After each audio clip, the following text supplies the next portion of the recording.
Hey folks, welcome to my full review of the New Balance Fresh Foam Tempo. So I've done a first impression review of this shoe, link below. This is a full review after having put in 50 miles in this shoe.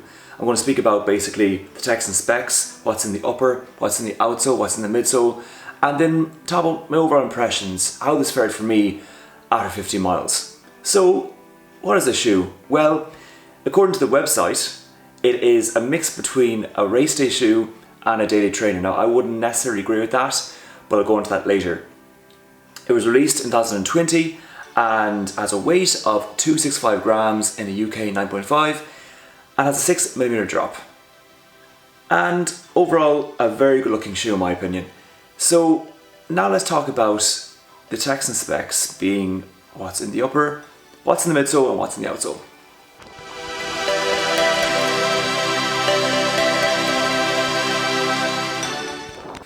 Okay, so text and specs. So what do we have in the upper? Well, we have what is called a hypo knit upper here. It's very breathable. It fits very well with your foot, at least my foot. We also have lovely embroidered midfoot paneling here. And yeah, we have lovely kind of heel gauge as well here. Locks your foot in correctly. And yeah, that's really with the upper. It's quite simple. It's breathable and it does exactly what you want it to do. For a daily trainer at least. On the midsole we have a full length Fresh Foam X here. It's quite, it's quite a bouncy, if that makes any sense, foam.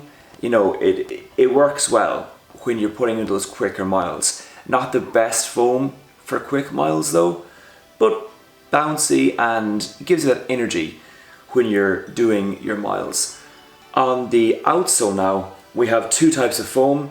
We have a kind of extension of the Fresh Foam here, the white, and then we have rubber on the forefoot and then on the back of the shoe.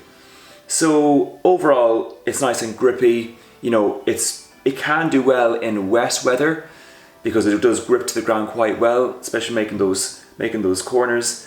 But yeah, overall, it adds a bit of weight, but still nothing too bad. So let's speak about now how this fared for me after putting in 50 miles in the shoe.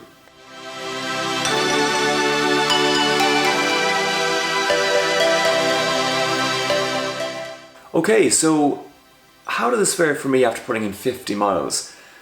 So like I said in my first impression review, I really like this shoe. But I did mention that I didn't feel it was good for speed, even though it's called the Fresh Foam Tempo. It kind of indicates that it's for tempo days or faster training sessions. For me, no. It certainly isn't.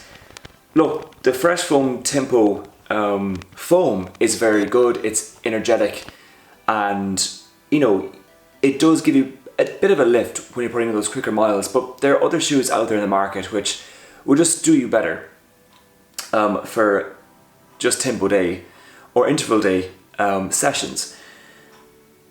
It's supposed to be a mix between a daily trainer and a race day shoe. I wouldn't agree with that. It's not a race day shoe in my opinion. As I said earlier, it's just not quick enough for me. You could use it of course in race day, but there's better shoes out there, as I said. So yeah, I like it, but again, it's only a daily trainer for me. But there's nothing wrong with that, and it's cheap. It's quite reasonable. You can get it for under, I think, €90. So it's quite good in my opinion in terms of value. The only con I would have here though is just, you might be able to see here properly, but the foam or the rubber itself is kind of fading away a bit. Now I put 50 miles in it, so that's a bit of mileage, but I don't think it'll last that long, and I think it'll just wear away as time goes on, and it probably won't go beyond maybe 100 miles. Maybe it will, maybe it won't, but in my opinion, just look at how it's faring now after putting in 50 miles. That's my opinion. I just don't think it'll last that long. But that's it really. Again, as I said, for me it's a daily trainer and nothing else. But it's a great daily trainer and it looks really nice too. So I bring this out as well for walking. And yeah, I think it's very nice. And a shoe worth buying if you need a daily trainer and you like a stylish shoe as well. Okay folks, that's it. Thanks so much for tuning in, and I'll speak to you on the next review.